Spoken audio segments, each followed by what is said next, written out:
So in this edition of Things You Love to See, we're going to be discussing this article. So in this segment, we're discussing a hole in the Tory finances shows the party's fortunes are getting worse. You love to see it, people. You love to hear it.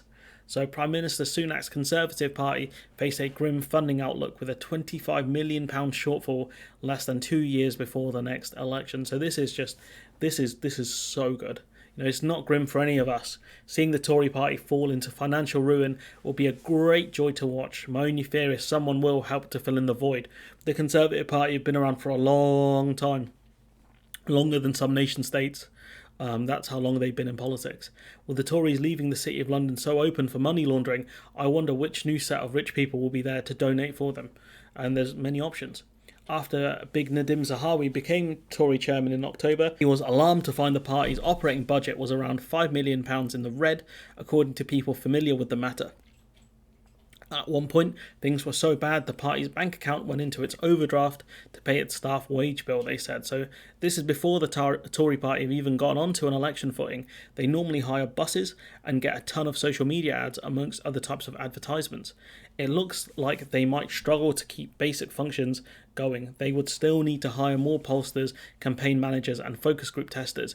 With cash flow into the party's coffers drying up, whoever gets the call will face an awkward conversation with Tory donors. The party needs to raise a further £25 million to hire staff to work on its wars on the ground and the airwaves, the people said. Asking to remain anonymous discussing internal affairs, the party needs to recruit high-quality organisers, research and social media staff. They said, people like Dominic Cummings are not cheap to hire for political campaigns. They're not cheap. And he was one of the top dons. That's a lot of money for a party that are seeing donations from businesses and other rich people dry up. It sounds like real trouble. Less of that Russian money too.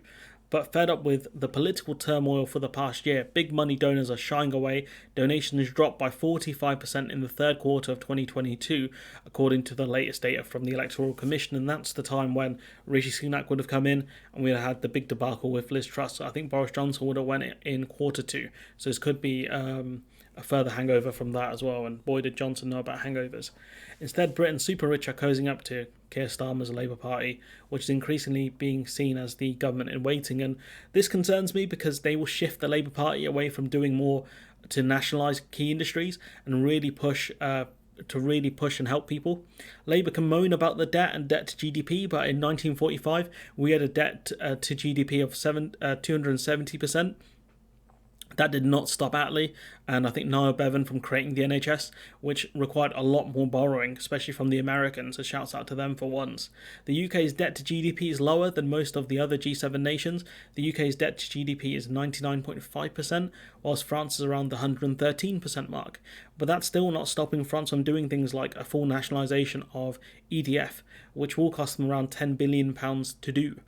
Debt is not always a good or bad thing. It just depends on what you're doing with the money and how the market takes it.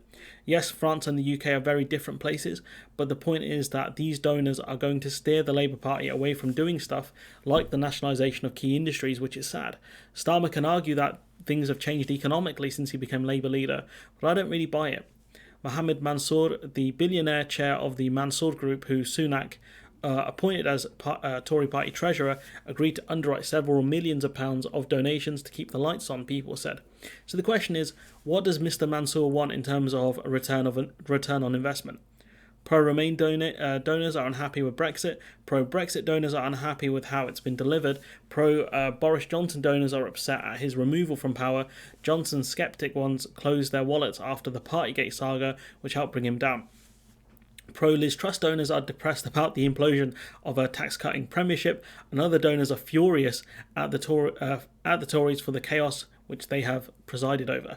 When Zahawi took over as chairman, morale was so low among the party that people were advised to take vitamin D supplements to boost their mood. His successor may need to take something stronger when they see the books.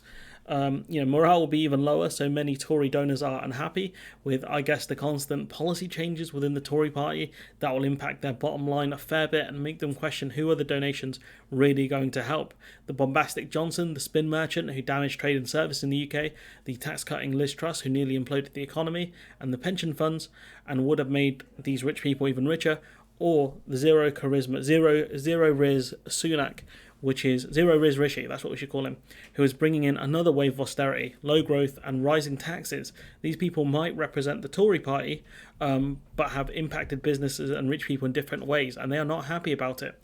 But with 30p Lee becoming the deputy party chairman, I'm sure he can teach them about cutting down on costs and batch cooking, maybe how to work even harder or get a higher paying job. So clearly the Tory party are in financial ruin here, which is very rare for the Conservative Party, but this is, in this edition of the rare episode of Things You Love to Hear, this is one of them. But anyways, I'm going to leave it there. Let me know what you think in the comments below. Like, comment, share, subscribe, support the channel on Patreon if you can, and hopefully I'll see you in the next one.